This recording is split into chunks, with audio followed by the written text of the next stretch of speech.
Olá, bom dia para você. Bares e restaurantes de Pernambuco entram numa nova fase. É o desafio de recuperar o que se perdeu durante 2 anos de pandemia. Muitos fecharam as portas, outros demitiram funcionários e teve ainda quem trabalhou no vermelho para se manter no mercado. Agora é hora da retomada, com regras mais flexíveis do plano de convivência com a Covid-19. No programa de hoje, vamos falar sobre empregos, investimentos, oportunidades. Estamos aqui com o presidente da Associação Brasileira de Bares e Restaurantes em Pernambuco, Tony Souza. Bom dia, presidente. Obrigada por estar com a gente. Bom dia, Meli. Para nós é uma satisfação estar aqui. Olha, a gente acompanhou esses 2 anos de desafio aí em bares e restaurantes. A gente sabe como foi difícil, né? Desafiador para todos. O que está sendo feito agora para atrair os clientes e para reequilibrar as contas? Você usou o termo certo, é um grande desafio, né? Mas a gente, ao mesmo tempo, está muito feliz de estar vivendo esse momento, principalmente da gente ver a queda drástica nos números aí da pandemia. Então, é uma alegria a gente entender que estamos, como população, vencendo esse momento. E as casas estão promovendo aí música ao vivo novamente, promoções, novas receitas, né, tentando antenar a expectativa que o cliente tem, né? A gente passou 2 anos aí com um mundo digital e o food service ele aconteceu muito no mundo digital, todo mundo ficou vendo lives ali de chefes e fazendo pratos em casa, e o cliente ele cria essa expectativa quando volta ao serviço presencial. Então a gente assiste muito os restaurantes reinventando cardápios, fazendo repaginados, chefes que chegam para fazer consultorias pontuais, festivais, e inclusive o grande propósito da Abrazel é estar junto com os seus associados, buscando promover esse momento de retomada. É a criatividade que vem com a crise. Exatamente. Qual é o tamanho do impacto que o setor de bares e restaurantes provoca aqui em Pernambuco, na economia pernambucana? Olha, nós temos uma grande geração de emprego e temos uma utilidade social que praticamente iluminamos todos os municípios, né, com as operações. Porém, impacto de geração de renda, de arrecadação para o Estado é muito pequeno. Os bares e restaurantes, em relação, se a gente olhar um panorama nacional, ele representa apenas 0,4% do PIB, né? Então, a gente gera um impacto pequeno em arrecadação, porém, a cadeia envolvida produtiva ela é muito grande. É um dos setores que mais emprega e nós somos, acredito que o primeiro setor em primeiro emprego, ou seja, o bar e restaurante, ele sempre é uma porta de entrada, né? Ele tem um papel de escola, de inserção ao mercado de trabalho. Presidente, mesmo com tanto otimismo nessa nova fase, é preciso sempre fazer as contas, né? Quantos bares e restaurantes foram fechados? Quantas pessoas foram demitidas nesses 2 anos de pandemia? Esse é o lado triste do que vivemos agora, né? A gente teve uma queda no primeiro ano superior a 7 mil CNPJs fechados, isso no setor de alimentação fora do lar, que vai desde uma pequena carrocinha de cachorro-quente até um grande restaurante.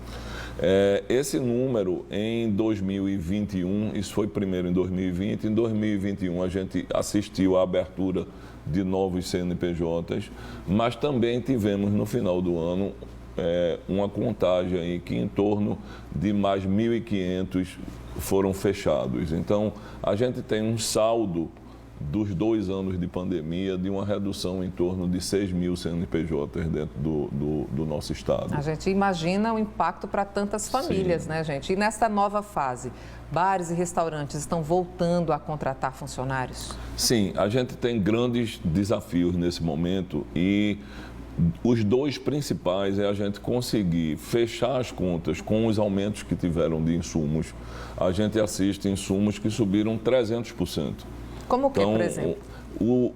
A parte de hortifruti, né? Sempre tem oscilações muito altas, mas a gente teve alguns momentos que foi bem desafiador. As principais proteínas, elas tiveram um aumento em torno de 110, 120%. A gente assiste a algumas, por exemplo, um prato mais vendido em torno do restaurante é filé mignon. Então, antes da pandemia, nós tínhamos um preço em torno de R$ 35, R$ 37. Ele chegou em dezembro a dar mais de R$ 100. Então, como conseguir fechar essa conta? Porque os insumos subiram e o restaurante fica naquela de se correr o bicho pega, se ficar o bicho come. Se você faz o repasse integral, o cliente não teve um aumento de poder de compra e ele vai desaparecer porque ele não pode consumir naquele novo preço. E se você não repassa, você no final vem arcar com prejuízos. Então, dentro de um panorama nacional que a Abrazel fez, uma pesquisa consultando em torno de 2.500 estabelecimentos, nós tivemos um resultado que 31% dos estabelecimentos operaram com prejuízo no mês de dezembro. Apesar de ter sido um mês... no mês de dezembro, que é comumente um mês muito movimentado. Apesar de ser um mês bom. Então, nós vamos analisar melhor esses números. E aí vimos que a grande maioria desses estabelecimentos que operaram no vermelho, eles tiveram um aumento na arrecadação, mas não souberam precificar, não souberam acompanhar ou tiveram receio de perder sua clientela. Então, a gente tem esse desafio de como fechar as contas. Uma outra realidade também foram os empréstimos contraídos no período da pandemia. Então, muita gente entrou em Pronamp e em Fugetur, as parcelas começaram a vencer e você tem o desafio da retomada, da reengenharia e de pagar... Da manutenção ou não de funcionários. Isso, e de pagar contas anteriores. O funcionário, Meire, é uma outra, um capítulo à parte aí. Nós tivemos uma perda de mão de obra já especializada, que já foi treinada, que houve um custo de investimento pesado para se treinar essa mão de obra e a gente perdeu ela, porque como a gente não conseguia segurar todos os empregos, essas pessoas se reinventaram. Então, lá no meu estabelecimento, eu tenho um garçom que quando foi passar o período de restrição com a família no interior, começou fazendo serviço de reparo de moto. E ele hoje, graças a Deus, é dono de uma oficina de moto. E não voltou para o seu estabelecimento? Voltou. Isso. O senhor perdeu um funcionário? Perdi um funcionário muito querido. Estamos contratando, mas tem esse desafio de formar nova mão de obra. Então, aquela característica do empreendimento ser uma escola, dele ter os processos produtivos dele ali bem definidos, dele conseguir treinar e formar nova mão de obra é um desafio. Então, há uma possibilidade de surgimento de novas vagas, né, de garçom na área de gastronomia, na área administrativa. Vocês estão reabsorvendo essa mão de obra? Vocês estão precisando contratar esse tipo de funcionário? Sim, esse movimento a gente está assistindo com a retomada. Uma das verticais da Abrazel é exatamente a questão de conhecimento e vamos junto com a Alep e o Sebrae promover rodadas de treinamento, de capacitações. Vai começar uma já na próxima semana e estamos também pensando em caravanas para visitar os municípios que tem representatividade na Abrazel. Essa caravana seria especificamente por quê? Para treinar, para expor? Isso, para treinar, para promover, para ouvir os associados, não só os associados. Nesse momento, esse movimento nosso de interiorização, ele vai ser de ouvir as pessoas que estão ali com seus estabelecimentos e a gente tentar posicionar regionais nessas cidades para que aquele trabalho de fomento que nós promovemos, ele possa ser presente também nessas cidades. Puxa, que bacana, presidente. Parabéns, viu, pela iniciativa. A gente também acompanhou aí a obrigação de você mergulhar na tecnologia por conta dessa pandemia, né? Qual é a realidade com quem trabalha hoje com delivery, por exemplo, né, por meio de aplicativos, de site, de telefone, de WhatsApp? Como é que ficou esse meio de campo, que também precisa de mão de obra especializada para trabalhar nesse setor? Exatamente. O legado positivo da pandemia foi exatamente o avanço, o salto que nós demos nessa questão tecnológica. O delivery ele passou a ser uma realidade aí em torno de 80% dos estabelecimentos, isso também no panorama nacional.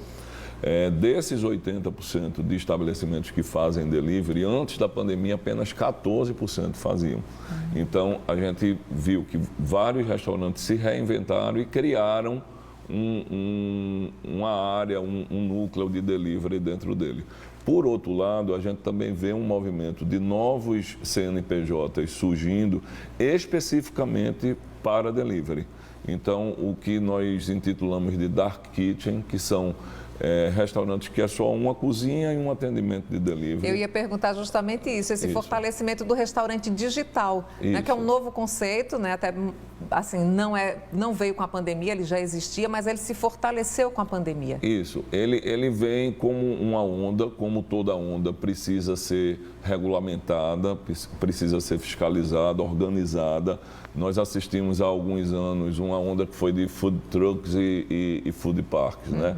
E aquilo ali depois ele passou a ser regulamentado e a gente viu que houve um legado que ficaram, alguns, outros não. No movimento digital a gente vê isso também. Muita gente começou dentro da própria casa, né? E hoje já passou a ter um estabelecimento de fato, a ter uma cozinha organizada, a empregar aí 10, 20 pessoas no delivery. Então a gente vê como um movimento positivo, mas que precisa ser observado, de ser regulamentado e que para que a gente tenha um equilíbrio na concorrência disso aí. Quando o senhor fala em regulamentação, eu lembro logo de carga tributária, né, da qual todo empresário reclama. Também é pesada sobre vocês? Sim, o segmento de bares e restaurantes tem uma carga bem pesada. Nós promovemos agora um documento que está sendo entregue a todos os pré-candidatos do Executivo Nacional e Estadual, mostrando a realidade dos restaurantes, a gente pedindo, como outros segmentos, uma desoneração de folha, né? A gente hoje, em torno de 78% faz parte do Simples, mas grande parte dele já nas últimas faixas e tem um peso aí sobre tamanho para a realidade dos restaurantes. E aqueles que não são do Simples, que são do presumido, também para conseguir fechar as contas é bem difícil. Então, a exemplo do que a gente já viu com alguns setores, e o de bares e restaurantes que eram devidamente cadastrados no Cadastro, está sendo iluminado também, que é o PES. A gente espera que haja também algum tipo de movimento desse, de incentivo fiscal, né, para que a gente possa ajudar esses estabelecimentos nesse momento. São iniciativas para ajudar toda a categoria, né? Agora, a gente vai pegar o embalo aí de algumas datas comemorativas, né? Passamos a Semana Santa, agora tem as festas juninas. De que forma vocês estão se organizando para aproveitar melhor as datas comemorativas que em 2 anos a gente não teve, né? Essa inserção, esse aproveitamento das datas comemorativas. Existe uma grande expectativa para o São João. Acredito que várias casas vão promover as suas festas de São João. Nós lá vamos fazer a nossa, estamos já com banda fechada, com a organização da festa já desenhada. Uma outra data que a gente tem uma expectativa grande é o Dia dos Namorados. O Dia dos Namorados geralmente é o dia de maior movimento nos restaurantes, é o dia de maior procura, de maior número de reservas. Então, a gente tem também uma expectativa grande. E vai começar agora, no final do mês, um festival. Então, esse festival a gente também espera ter um fomento interessante para o setor. Bom, para aproveitar bem todas essas datas comemorativas, né, eu sei que a gente precisa de capital. Né, donos de bares e restaurantes, até para não fechar as portas, né, para aproveitar melhor essa onda, precisam se capitalizar. E a gente fica perguntando onde eles buscam esse suporte. Tem muita gente procurando emprego e tem muita gente também procurando empréstimo. O governo está dando esse suporte que vocês estão precisando, presidente? Olha, o acesso ao crédito no país, ele é sempre difícil, né? E o setor é um setor que tem um grande número, não de informais, mas que não atendem a determinadas necessidades cadastrais que lá estão, né? Exigências cadastrais que lá estão. Então, existe uma dificuldade do setor de acesso ao crédito.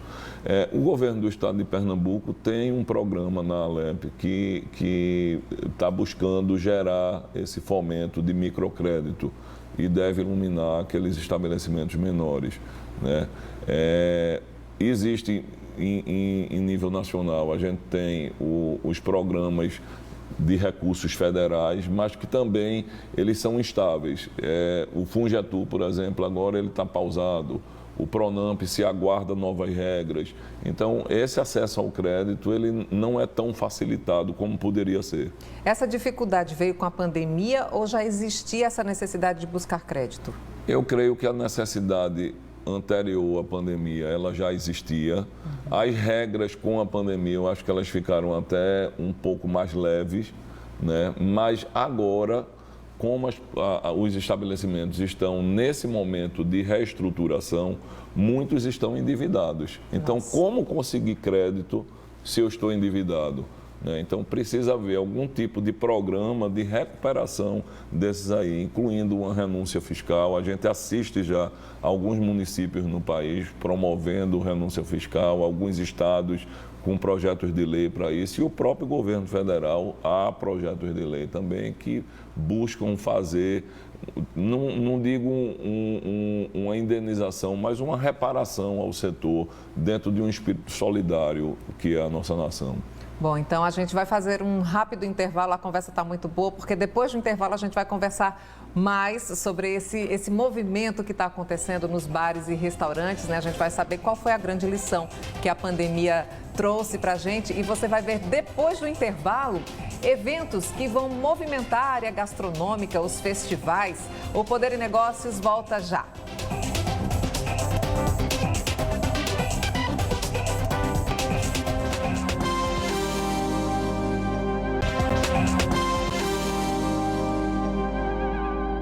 O Poder e Negócios está de volta falando sobre o setor de bares e restaurantes, que enfrenta o desafio de alavancar os negócios depois de 2 anos de pandemia.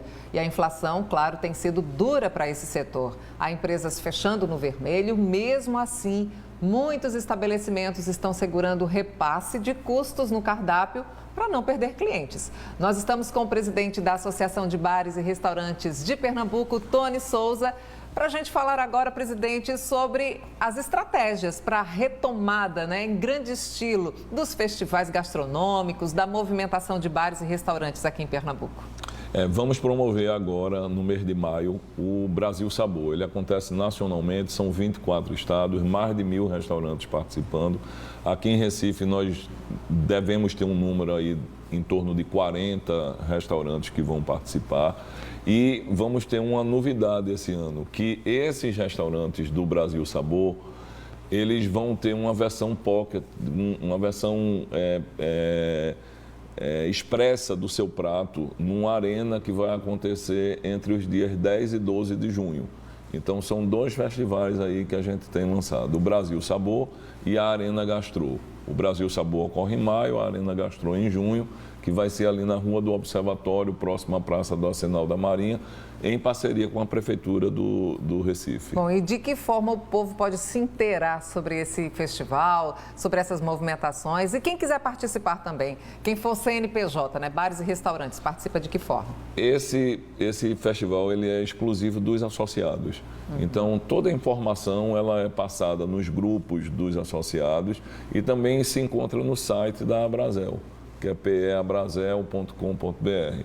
Então, assim, o associado ele já vem sendo informado disso, é um movimento de livre e espontânea vontade dele participar ou não, mas que a gente está com uma adesão legal esse ano e a gente espera fazer um festival bem interessante. Bom, a gente vai deixar aí o site na tela para que as pessoas possam entrar. Tem muitas informações sobre a Associação Brasileira de Bares e Restaurantes, né, sobre os festivais, essa retomada. Né? Vocês têm muitas reportagens que retratam o momento que está sendo vivido agora por esse setor aqui em Pernambuco, o suporte que está sendo dado para todos os associados.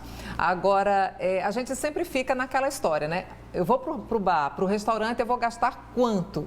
Né? Será que com a inflação eu vou ter repassado no prato que eu vou comer todos os valores, por exemplo, cenoura, tomate, pepino, tudo isso que teve uma alta muito grande. Como é que vocês estão fazendo essa matemática para que o cliente não tenha tanto impacto na hora de pagar a conta?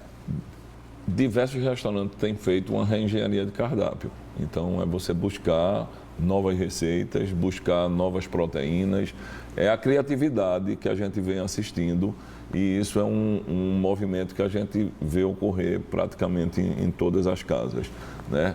Uma expectativa que a gente está é de viver novamente um momento sem máscara, para que o garçom possa rir, para que a gente possa ter uma interação melhor com os clientes, para que a gente volte a ter a nossa utilidade social de encantar, de distrair, porque um restaurante ele não vende comida e bebida, ele vende descontração, ele vende emoção.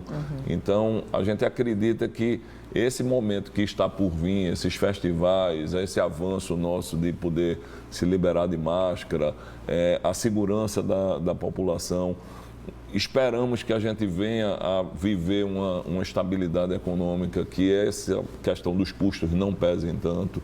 Então, assim, a gente assiste muito o dono de restaurante fazer aquele que de queda em queda, né, com a resiliência, ele consegue superar, ele consegue atingir o sucesso. A gente pode tentar entender esse momento, né, esse otimismo, mas a gente não pode esquecer que a gente ainda está passando por uma pandemia, ainda tem regras, né, embora mais flexíveis. Como é que vocês estão administrando esse controle sanitário, que ainda é muito necessário? Eu acho que a gente nunca mais vai voltar ao que era, até porque ficou uma grande lição da pandemia nisso tudo. Isso. Em torno de 94, 95, eu não lembro exatamente o percentual, dos estabelecimentos, eles foram, na fiscalização, tidos como regulares. Então, a gente foi um setor, né, o setor de bares e restaurantes foi um setor que obedeceu bem os protocolos. Nós ajudamos a desenvolver esses protocolos. Existe uma consciência muito forte do setor, porque nós já éramos muito fiscalizados mesmo antes da pandemia, né? A vigilância sanitária ela tem um trabalho exemplar dentro da cidade do Recife e os controles sanitários, eles de fato existem no nosso setor. Então, existe essa consciência, nós procuramos absorver todos os protocolos que foram indicados, né, e estamos prontos, né, para viver esse momento com a grande expectativa aí de um novo... de um novo real, de um novo... Né? A gente tá entendendo esse momento, né, como uma retomada, né? Um novo mundo, é um novo momento para todos nós. Agora, quando o senhor fala sobre treinamento, a Abrazel está preparando, está fazendo caravana, vai fazer um planejamento para absorver novos funcionários ou novos CNPJs. É um bom momento para se pensar em investir na abertura de bar ou restaurante em Pernambuco ou é mais prudente esperar? Olha, toda boa ideia, ela tem o seu momento, né? Então, assim, eu acho que sempre é um bom momento para se executar uma boa ideia. Se você tem um projeto e você está com ânimo de colocar aquele projeto para frente, apesar de todas as dificuldades, eu creio que o momento ele sempre existe. O que a gente indica é que a pessoa busque se informar, porque o grande número de CNPJs que abrem e com 1, 2 anos ele vem a fechar, é porque não houve uma busca pelo conhecimento daquele que foi empreender. Então, abrir restaurante não é só saber cozinhar, fazer uma receita que todo mundo goste, de repente saber pôr uma mesa, não. Você tem toda uma parte administrativa por trás, um planejamento de compra, um planejamento de cardápio, né, um entendimento dos custos. Então, como precificar, como entender o custo médio da mercadoria vendida.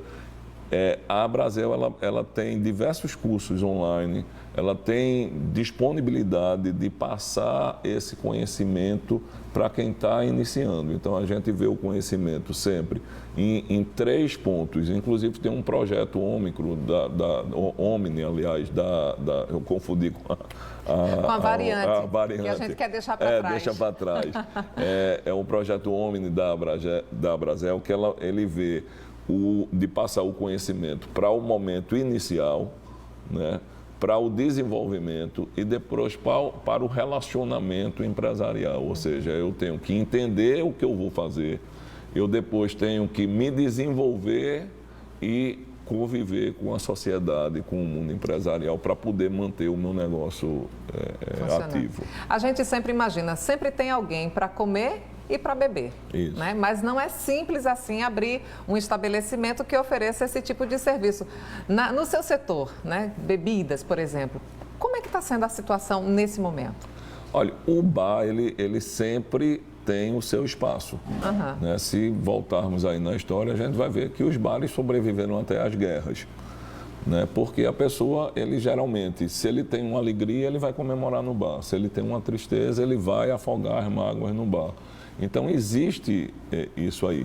Sendo que, hoje em dia, não é só fazer uma comida e uma bebida. Você tem que ter todo um arsenal, né? É meio que um show.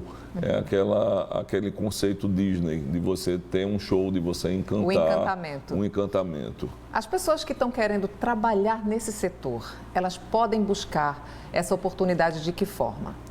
Olha, ela procurando Batendo na porta? Isso, procurando um restaurante. A gente tem alguns grupos de WhatsApp que se compartilha currículos com frequência. Ou seja, às vezes você entrevista um profissional, às vezes até um iniciante, mas que você nota uma determinação, uma vontade dele ali. E aí você não tem aquela vaga, mas você compartilha e um outro colega que está precisando geralmente absorve. A gente vê, sim, um momento de inclusão para novos talentos. Novas oportunidades. Que bom! Muito obrigada pela entrevista aqui no Poder e Negócios, presidente. Boa sorte para vocês todos, viu? Muito obrigado. Para a gente foi um prazer. Estamos sempre às ordens aí. Obrigada. E assim a gente encerra, desejando para você um ótimo domingo. No próximo domingo a gente se encontra de novo, às 10 da manhã, aqui no Poder e Negócios. Grande abraço. Tchau.